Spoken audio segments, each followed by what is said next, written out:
how's it going so far? It's going well, Kristen, it really is. Got into the office this morning about 7:55. We're going to keep our offices open from 8 to 4 here in the mayor's office. Got the pot of coffee made and got rearing to go.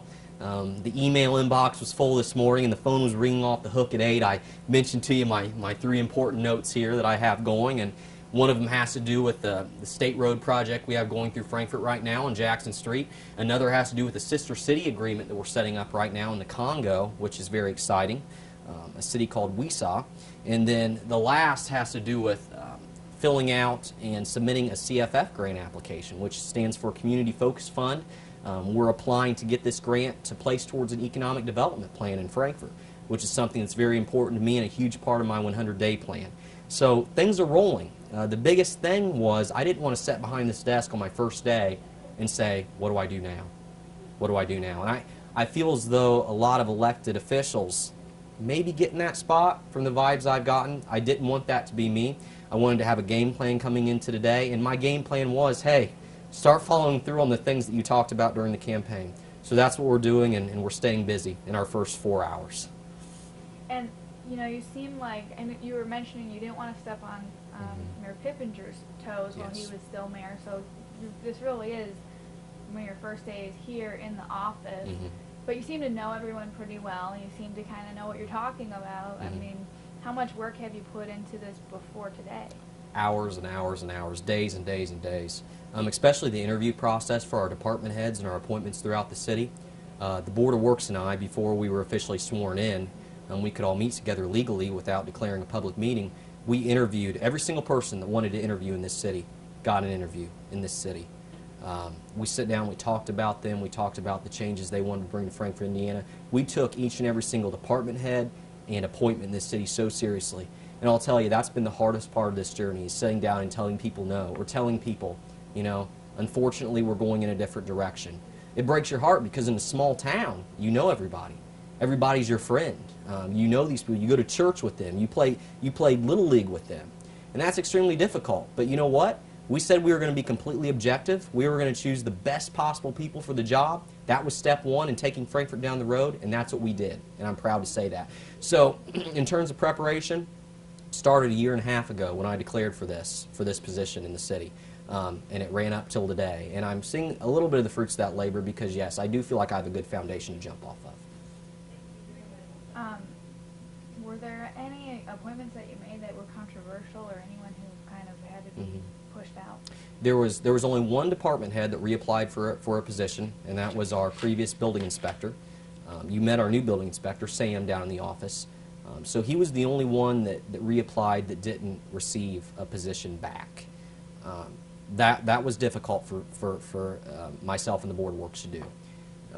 We campaigned on the moniker Fresh Start for Frankfort. We did. We felt as though we would not be fulfilling that campaign promise if we wouldn't have made that decision. So that was controversial. I had friends that applied for positions, good friends, friends of mine that I campaigned with. I had people apply that I consider adopted grandparents. I really do. People that I played golf with at the country club for years and years and years. It was very difficult to tell them no. But we weren't going to practice politics as usual. We were going to pick the best people for the jobs, put them in place, and believe in them, and that's what we did. Tell me a little bit about school-wise. Have you graduated yet, or are you still finishing up? December 18th, Butler had their graduation ceremony at 2 p.m., which I walked in. So that was fantastic. It was a great day. I loved it. That was President Danko's first graduation ceremony that he was involved in, so walking across the stage and shaking his hand was really an honor. I really respect that man, even though I haven't met him, just what I've read and what I've heard him give speeches, he is phenomenal. My brother's a senior at Butler too, so he'll be done next May, which my mother's happy about that because the bills start coming to us and stop going to her. But that was great. So we're ready to dedicate 100% of our time to this job, and when I say ours, I mean me and Tina, my secretary, and we're ready to see this through. Now, tell me again, how old are you? I just turned 24. My birthday was December 30th. Okay. So I Happy turned. belated. Thank you. I appreciate it.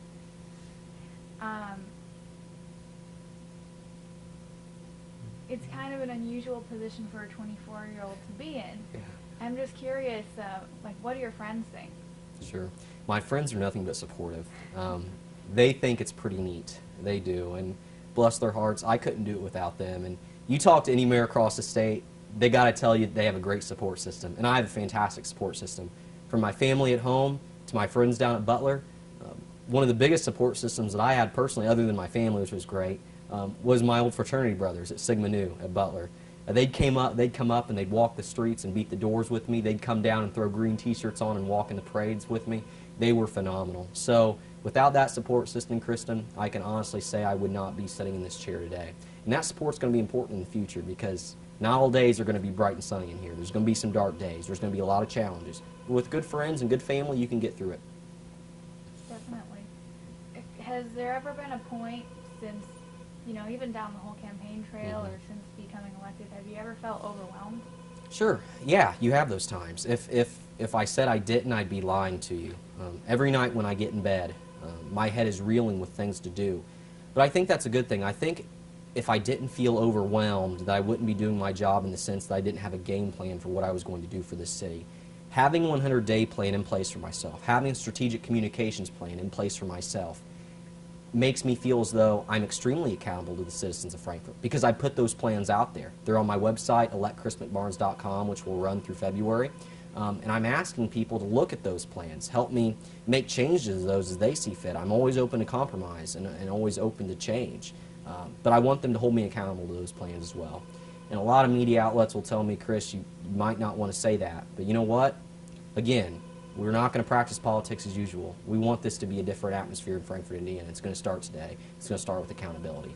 So bringing all that in the equation, yeah, at times I feel overwhelmed, but I give it over to God. I talk with it. I talk to it about with my family and my friends, and I come to peace with it.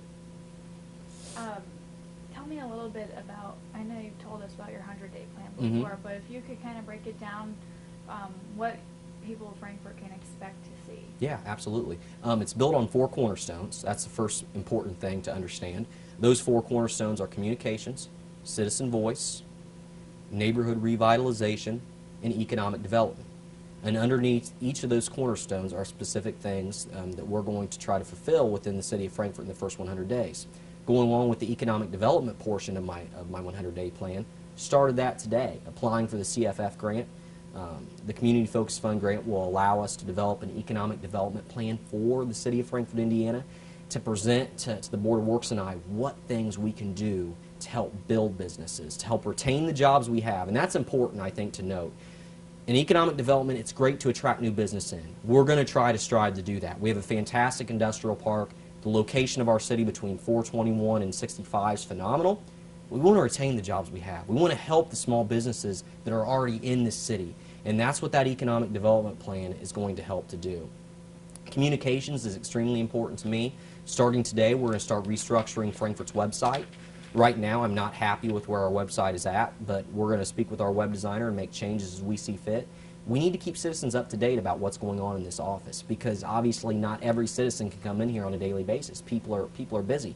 So looking at possibly having an every other week newsletter, or getting the updates on the website regularly, having social media through Twitter and Facebook that people can get on and see updates about what we're doing is extremely important. Neighborhood revitalization, having our police force and having our firefighters